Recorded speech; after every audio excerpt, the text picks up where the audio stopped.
Il y a 10 à 59 millions d'années, le serpent colossal, connu sous le nom de Tenoboa, prospérait dans les forêts tropicales marécageuses de l'actuelle Colombie. Cet immense reptile atteignait 15 mètres de long et pesait environ 1 tonne. En 2000, lors d'une fouille dans une mine de charbon près de Cerrejón, un groupe de biologistes et de paléontologues a mis au jour les restes fossilisés de cet énorme serpent. Après une analyse détaillée, les chercheurs ont conclu que leur découverte était vraiment révolutionnaire. Cet énorme reptile ressemblait au boa constrictor contemporain, mais il était nettement plus massif que le célèbre anaconda de la jungle amazonienne. Le titanoboa, serpent préhistorique, habitait les marais et pouvait consommer toutes les proies. Il se mouvait lentement sur Terre, posant peu de risques aux êtres rapides. Malgré cela, il a grandement amélioré ses capacités dans l'eau. Survivant longtemps dans des forêts denses, le titanoboa bénéficie de pluies constantes, d'une riche végétation et de beaucoup de nourriture. Les eaux turbulentes lui permettent de naviguer dans les profondeurs, tandis qu'à terre, il se faufile dans la canopée des forêts. Les rivières où le titanoboa ne semblait pas à sa place débordaient d'immenses tortues et crocodiles. L'ancien reptile ressemblant au boa contemporain n'avait pas de venin. Il maîtrisait ses proies d'une manière semblable à celle des constricteurs modernes, en les enveloppant et en les pressant. La fascination des scientifiques pour le plus grand serpent connu s'est accrue, car un être d'une taille comparable ne pourrait pas prospérer dans les conditions climatiques actuelles. Pour assurer les fonctions vitales d'un reptile à sang froid de 5 mètres, la température de l'air ambiant doit être comprise entre 30 et 34 degrés Celsius. Cela correspond au climat de la Terre il y a environ 60 ans. Vous aimez les scorpions? C'est peu probable, à moins que vous ne vous intéressiez aux plaisirs culinaires inhabituels. Imaginez maintenant un scorpion de près d'1 mètre de long. Pulmonoscorpion, le plus grand scorpion terrestre, vivait il y a 338 millions d'années. Découvert près de Kirkton, Écosse, cet être impressionnant fascine. D'après les preuves fossiles, cette créature massive, semblable à une araignée, mesurait jusqu'à 70 cm de long. L'analyse a porté sur des spécimens juvéniles, dont la taille variait de 13 à 230 mm. Les arthropodes actuels n'atteignent pas de telles dimensions. Au cours de la période carbonifère, l'atmosphère contenait plus d'oxygène et le climat était plus chaud, ce qui permettait aux animaux de l'époque d'atteindre des tailles considérables. Comparé aux plus grands arthropodes qui existaient à l'époque, le pulmonoscorpion paraîtrait nettement plus petit. De nombreuses personnes considèrent les varans comme des êtres plutôt effrayants. Ils les imaginent comme des dragons sans ailes de 3 mètres de haut ou des dinosaures qui ont étonnamment continué à exister jusqu'à aujourd'hui. Ils sont considérés comme périlleux et erratiques. Dans l'Antiquité, la terre australienne abritait une variante de lézard redoutable, le Megalania, qui fait ressembler le dragon de Komodo à un petit gecko.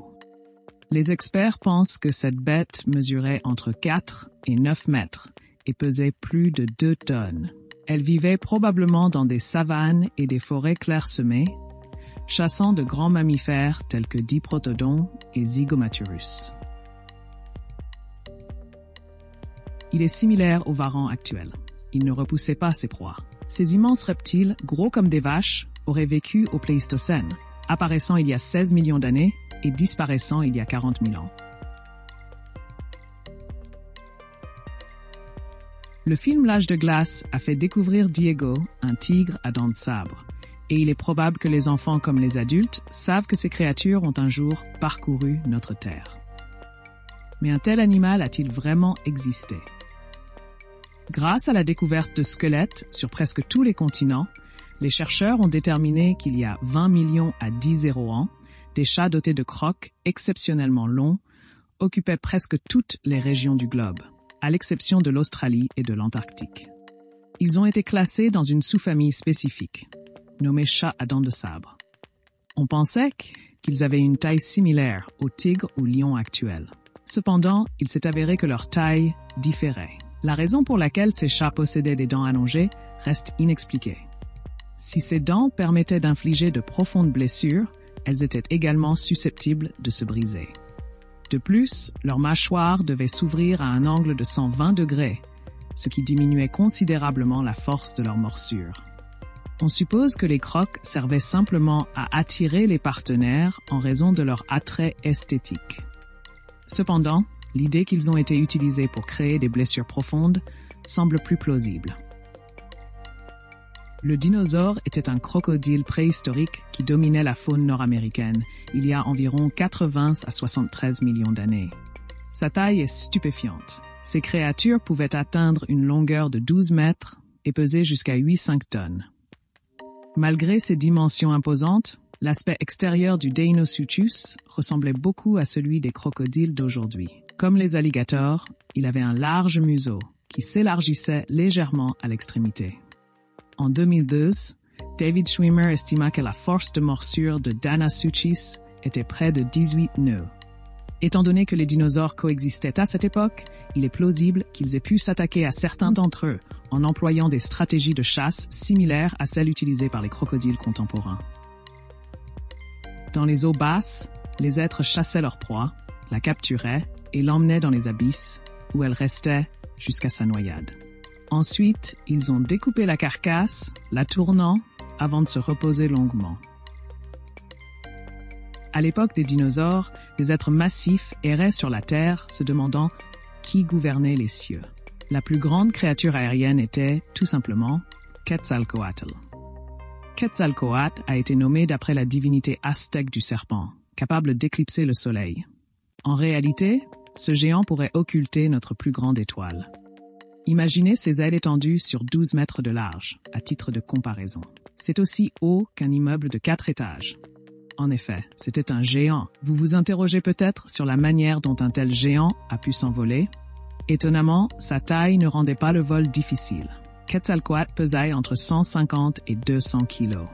C'est pas trop lourd. Son bec de 3 mètres pouvait avaler une personne en entier. Cette créature résidait en Amérique du Nord et se nourrissait d'animaux morts. Les chercheurs pensent que ce ptérosaure chassait rarement, ne le faisant que lorsque cela était nécessaire à sa survie. Certains croient qu'il mangeait aussi des poissons, survolant l'eau et plongeant son bec pour saisir sa proie. Les ptérosaures ont éteint il y a 66 millions d'années. Néanmoins, ils demeurent des créatures très énigmatiques de notre monde. Lors de la fin du Mésozoïque, beaucoup de reptiles risquaient l'extinction. Cependant, contrairement aux dinosaures, les ptérosaures ont disparu sans laisser de descendance lointaine. Les débuts de ces créatures restent largement mystérieux. Le mode de vie de ces reptiles aériens est principalement déduit de preuves fossiles. On pense que les premiers ptérosaures étaient de petits êtres mangeurs d'insectes qui ressemblaient à des lézards. Dotés d'ailes, leur envergure ne dépassait pas 40 cm. Ils ont vécu pendant plusieurs années. Plus tard, ces reptiles ont mangé du poisson et de la viande et ont survécu jusqu'à 40 ans. Contrairement aux oiseaux, les ptérosaures n'avaient pas de plumes, indispensables au vol. Plutôt que des plumes, ces fossiles montrent des filaments comme de la fourrure. Cela pousse à penser que les ptérosaures, bien que surprenants, pourraient avoir été des reptiles à sang chaud.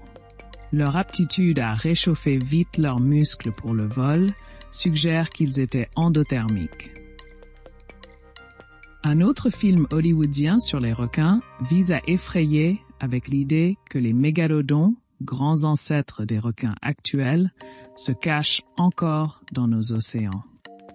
Que savons-nous de ces colossaux prédateurs marins préhistoriques? L'essentiel de ce que nous savons sur les mégalodons provient de leurs dents, qui sont si massives que l'on pensait autrefois qu'il s'agissait de fossiles de dragons ou de serpents de mer massifs. Le squelette du mégalodon, comme celui de tous les requins, est constitué de cartilage et non d'os. C'est ce qui explique le peu de vestiges de cet animal marin que l'on trouve aujourd'hui. Les dents du mégalodon sont les plus grandes parmi les poissons, atteignant jusqu'à 18 cm de long. Aucun animal marin connu n'a ou n'a eu des dents aussi grandes. Leur forme est similaire à la dentition d'un grand requin blanc, mais ils sont 3 fois plus grands. Il est probable que la longueur du corps du mégalodon atteignait 16 mètres. Son poids pourrait atteindre 47 tonnes. Cela fait du mégalodon le poisson le plus gigantesque reconnu au niveau mondial. Parler de mollusques suscite peu la peur, sauf pour le kraken mythique. Mais il y avait une époque où d'immenses mollusques effrayaient ceux des océans. Les Camarosra, un groupe de céphalopodes géants, ont prospéré au cours de la période ordovicienne, il y a 470 à 440 millions d'années. L'extérieur du Camarasaurus mesurait 9 à 10 mètres. Donc avec ses tentacules, il aurait pu faire 11 mètres.